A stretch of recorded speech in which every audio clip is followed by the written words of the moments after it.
Have you ever just clicked accept on a privacy policy without reading a single word? We all have, right? Or maybe you've wondered where your personal data actually goes after you post it online. Well, that's what we're diving into today. We're going to break down the law that's designed to give you back control, the Data Privacy Act. I mean, just stop and think about it for a second. You've got your social media profiles, your online shopping carts, your phone's location history, maybe even the private health questions you've Googled. From the moment you wake up and check your phone to that last message you send at night, you're creating this huge, detailed trail of digital data about yourself. And here's the thing, all that data is incredibly valuable. It can be shared, sold, or even misused with just a few clicks. And a lot of the time, we don't even know it's happening. This isn't some sci-fi movie plot, it's just the daily reality of our super connected lives. So, to make sure we get all this right, we're actually leaning on a guide from the University of Results System. They've put together a fantastic module that really breaks down the Data Privacy Act. So that gives us a really solid educational foundation for this whole explainer. Okay, so what's the solution to this modern-day problem? Well, here in the Philippines, the official answer is the Data Privacy Act. It's a law designed specifically to protect all of us from having our personal and private information shared without our okay.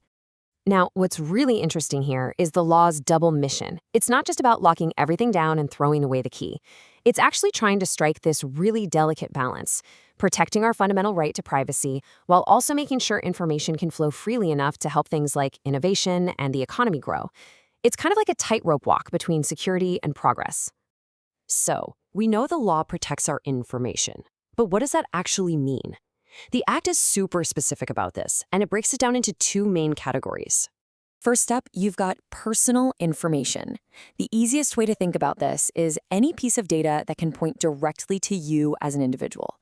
It could be something simple like your name or your address, or it could be a bunch of different details that, when you put them all together, could only be describing you.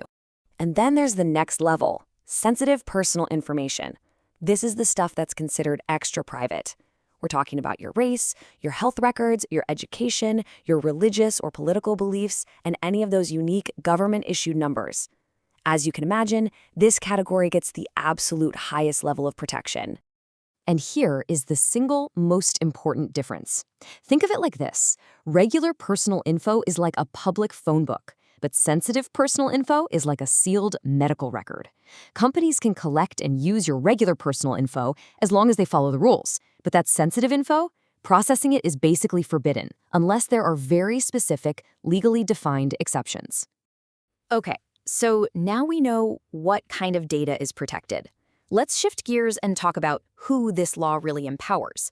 Because this isn't just a rule book for companies. It's all about giving every single one of us specific rights to control our own data. That's right, these aren't just polite suggestions. The Data Privacy Act gives you real, legally enforceable powers. This totally changes the dynamic.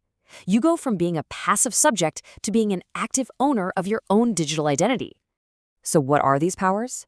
Well, first, you have the right to be informed, no more secret data collection. Second, the right to access. You can literally ask a company, hey, show me everything you have on me. Then there's the right to correct. If their information is wrong, you can make them fix it. You also have the really powerful right to erase or block, which is sometimes called the right to be forgotten. And finally, the right to damages. If a company messes up and their misuse of your data hurts you, you can get compensated. Altogether, these 5 rights put you firmly back in the driver's seat. Now, this all sounds great in theory, but let's get practical. Who does this law actually apply to? And maybe more importantly, what happens when someone breaks these rules? Let's talk about the law's scope and its consequences. So while the law is pretty broad, it's not absolute. There are a few specific exemptions.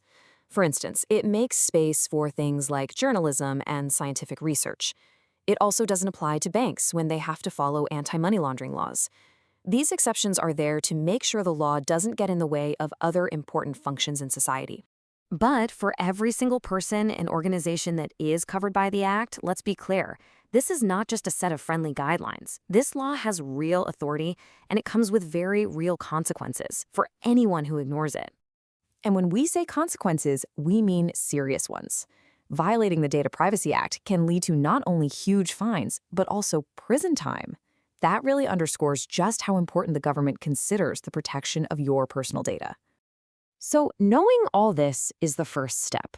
You now understand the legal safety net that protects you and the actual powers you have.